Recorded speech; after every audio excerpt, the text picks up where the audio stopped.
अध्याय 6 ध्यान योग, ध्यान का योग। श्लोक 1। परम प्रभु ने कहा, वे मनुष्य जो कर्मफल की कामना से रहित होकर अपने नियत कर्मों का पालन करते हैं वे वास्तव में सन्यासी और योगी होते हैं, न कि वे जो अग्निहोत्र यज्ञ संपन्न नहीं करते अर्थात अग्नि नहीं जलाते और शारीरिक कर्म नहीं करते। श्लोक 2। जिसे संन्यास के रूप में जाना जाता है वह योग से भिन्न नहीं है। कोई भी सांसारिक कामनाओं का त्याग किए बिना सन्यासी नहीं बन सकता। श्लोक 3। जो योग में पूर्णता की अभिलाषा करते हैं उनके लिए बिना आसक्ति के कर्म करना साधन कहलाता है, और वे योगी जिन्हें पहले से योग में सिद्धि प्राप्त है उनके लिए साधना में परम शांति को साधन कहा जाता है। श्लोक 4। जब कोई मनुष्य न तो इंद्रिय विषयों में और न ही कर्मों के अनुपालन में आसक्त होता है और कर्म फलों की सभी इच्छाओं का त्याग करने के कारण ऐसे मनुष्य को योग मार्ग में आरूढ़ कहा जाता है। श्लोक 5। मन की शक्ति द्वारा अपना आत्म उत्थान करो और स्वयं का पतन न होने दो। मन जीवात्मा का मित्र और शत्रु भी हो सकता है। श्लोक 6। जिन्होंने मन पर विजय पाली है मन उनका मित्र है, किंतु जो ऐसा करने में असफल होते हैं मन उनके शत्रु के समान कार्य करता है। श्लोक 7। वे योगी जिन्होंने मन पर विजय पाली है वे शीत ताप, सुख दुख और मान अपमान के द्वंद्वों से ऊपर उठ जाते हैं। ऐसे योगी शांत रहते हैं और भगवान की भक्ति के प्रति उनकी श्रद्धा अटल होती है।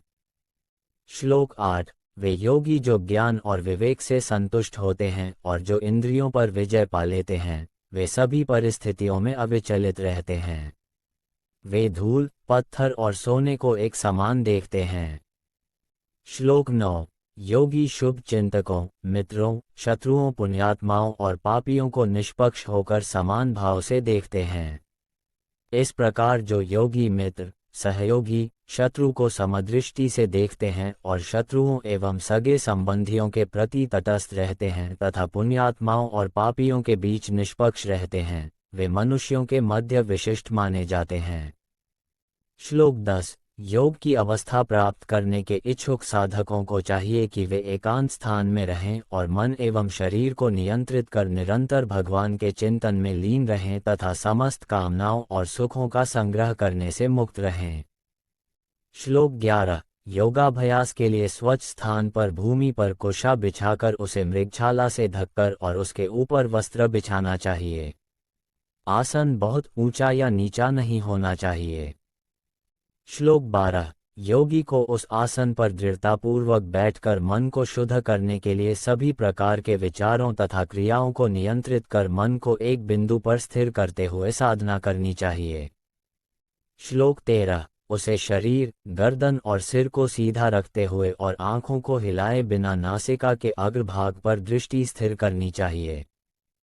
श्लोक 14। इस प्रकार शांत, भयरहित और अविचलित मन से ब्रह्मचर्य की प्रतिज्ञा में निष्ठ होकर उस प्रबुद्ध योगी को मन से मेरा चिंतन करना और केवल मुझे ही अपना परम लक्ष्य बनाना चाहिए। श्लोक 15। इस प्रकार मन को संयमित रखने वाला योगी मन को निरंतर मुझ में तल्लीन कर निर्वाण प्राप्त करता है और मुझे में स्थित होकर परम शांति पाता है। श्लोक 16। हे अर्जुन, जो लोग बहुत अधिक भोजन ग्रहण करते हैं या अल्प भोजन ग्रहण करते हैं, बहुत अधिक या कम नींद लेते हैं, वे योग में सफल नहीं हो सकते। श्लोक 17। लेकिन जो आहार और आमोद प्रमोद को संयमित रखते हैं, कर्म को संतुलित रखते हैं और निद्रा पर नियंत्रण रखते हैं, वे योग का अभ्यास कर अपने दुखों को कम कर सकते हैं। श्लोक 18। पूर्ण रूप से अनुशासित होकर जो अपने मन को स्वार्थों एवं लालसाओं से हटाना सीख लेते हैं और इसे अपनी आत्मा के सर्वोत्कृष्ट लाभ में लगा देते हैं, ऐसे मनुष्यों को योग में स्थित कहा जा सकता है और वे सभी प्रकार की इंद्रिय लालसाओं से मुक्त होते हैं।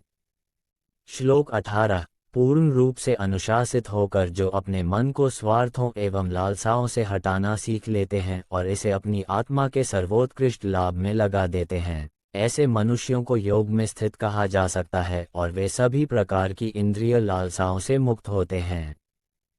श्लोक 19। जिस प्रकार वायु रहित स्थान में दीपक की ज्योति झिलमिलाहट नहीं करती, उसी प्रकार से संयमित मन वाला योगी आत्मचिंतन में स्थिर रहता है। श्लोक 20। जब मन भौतिक क्रियाओं से दूर हटकर योग के अभ्यास से स्थिर हो जाता है, तब योगी शुद्ध मन से आत्म तत्व को देख सकता है और आंतरिक आनंद में मगन हो सकता है। श्लोक 22। ऐसी अवस्था प्राप्त कर कोई और कुछ श्रेष्ठ पाने की इच्छा नहीं करता। ऐसी सिद्धि प्राप्त कर कोई मनुष्य बड़ी से बड़ी आपदाओं में विचलित नहीं होता। श्लोक 23। दुख के संयोग से वियोग की अवस्था को योग के रूप में जाना जाता है। इस योग का दृढ़तापूर्वक कृत संकल्प के साथ निराशा से मुक्त होकर पालन करना चाहिए। श्लोक 24। संसार के चिंतन से उठने वाली सभी इच्छाओं का पूर्ण रूप से त्याग कर हमें मन द्वारा इंद्रियों पर सभी ओर से अंकुश लगाना चाहिए। श्लोक 25। फिर धीरे धीरे निश्चयात्मक बुद्धि के साथ मन केवल भगवान में स्थिर हो जाएगा और भगवान के अतिरिक्त कुछ नहीं सोचेगा। श्लोक 26। जब और जहाँ भी मन बेचैन और अस्थिर होकर भटकने लगे, तब उसे वापस लाकर स्थिर करते हुए भगवान की ओर केंद्रित करना चाहिए। श्लोक 27। जिस योगी का मन शांत हो जाता है और जिसकी वासनाएं वश में हो जाती हैं, एवं जो निष्पाप है तथा जो प्रत्येक वस्तु का संबंध भगवान के साथ जोड़कर देखता है, उसे अलौकिक आनंद प्राप्त होता है। श्लोक 28। इस प्रकार आत्म संयमी योगी आत्मा को भगवान में एकीकृत कर भौतिक कल्मश से मुक्त हो जाता है और निरंतर परमेश्वर में तल्लीन होकर उसकी दिव्य प्रेममयी भक्ति में परम सुख प्राप्त करता है। श्लोक 29। सच्चा योगी अपनी चेतना को भगवान के साथ एकीकृत कर समान दृष्टि से सभी जीवों में भगवान और भगवान को सभी जीवों में देखता है। श्लोक 30। वे जो मुझे सर्वत्र और प्रत्येक वस्तु में देखते हैं, मैं उनके लिए कभी अदृश्य नहीं होता और वे मेरे लिए अदृश्य नहीं होते। श्लोक 31। जो योगी मुझ में एकनिष्ठ हो जाता है और परमात्मा के रूप में सभी प्राणियों में मुझे देखकर श्रद्धापूर्वक मेरी भक्ति करता है, वह सभी प्रकार के कर्म करता हुआ भी केवल मुझ में स्थित हो जाता है। श्लोक 32। मैं उन पूर्ण सिद्ध योगियों का सम्मान करता हूँ जो सभी जीवों में वास्तविक समानता के दर्शन करते हैं और दूसरों के सुखों और दुखों के प्रति ऐसी प्रतिक्रिया व्यक्त करते हैं जैसे कि वे उनके अपने हों। श्लोक 33। अर्जुन ने कहा, हे मधुसूदन, आपने जिस योग पद्धति का वर्णन किया वह मेरे लिए अव्यावहारिक और अप्राप्य है, क्योंकि मन चंचल है। श्लोक 34। हे कृष्ण, क्योंकि मन अति चंचल, अशांत, हठी और बलवान है, मुझे वायु की अपेक्षा मन को वश में करना अत्यंत कठिन लगता है। श्लोक 35। भगवान श्री कृष्ण ने कहा, हे महाबाहु कुंती पुत्र, जो तुमने कहा वह सत्य है, मन को नियंत्रित करना वास्तव में कठिन है, किंतु अभ्यास और विरक्ति द्वारा इसे नियंत्रित किया जा सकता है। श्लोक 36। जिनका मन निरंकुश है उनके लिए योग करना कठिन है, लेकिन जिन्होंने मन को नियंत्रित करना सीख लिया है और जो समुचित ढंग से निष्ठापूर्वक प्रयास करते हैं, वे योग में पूर्णता प्राप्त कर सकते हैं। यह मेरा मत है। श्लोक 37। अर्जुन ने कहा, हे कृष्ण, योग में असफल उस योगी का भाग्य क्या होता है जो श्रद्धा के साथ इस पथ पर चलना प्रारंभ तो करता है, किंतु जो अस्थिर मन के कारण भरपूर प्रयत्न नहीं करता और इस जीवन में योग के लक्ष्य तक पहुंचने में असमर्थ रहता है।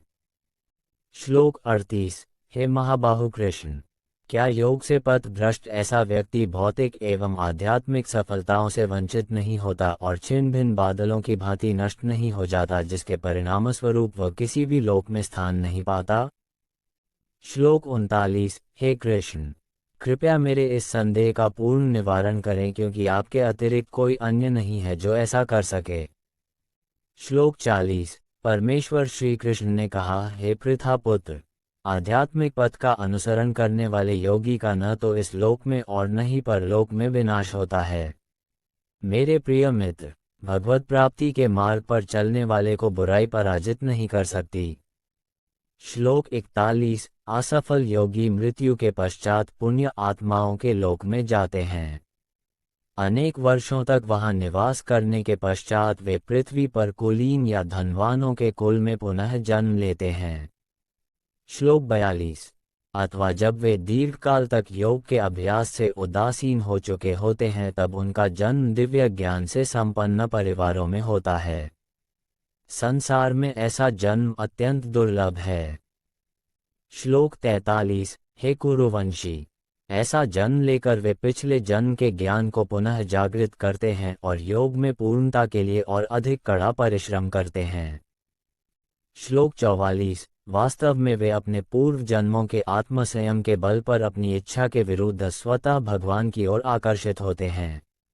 ऐसे जिज्ञासु साधक स्वाभाविक रूप से शास्त्रों के कर्मकांडों से ऊपर उठ जाते हैं। श्लोक 45। पिछले कई जन्मों में संचित पुण्यकर्मों के साथ जब ये योगी आध्यात्मिक मार्ग में आगे उन्नति करने हेतु निष्ठापूर्वक प्रयत्न में लीन रहते हैं तब वे सांसारिक कामनाओं से शुद्ध हो जाते हैं और इसी जीवन में पूर्णता प्राप्त कर लेते हैं। श्लोक 46। एक योगी तपस्वी से, ज्ञानी से और सकौम कर्मी से भी श्रेष्ठ होता है। अतः हे अर्जुन, तुम सभी प्रकार से योगी बनो। श्लोक 47। सभी योगियों में से जिनका मन सदैव मुझ में तल्लीन रहता है और जो अगाध श्रद्धा से मेरी भक्ति में लीन रहते हैं उन्हें मैं सर्वश्रेष्ठ मानता हूँ।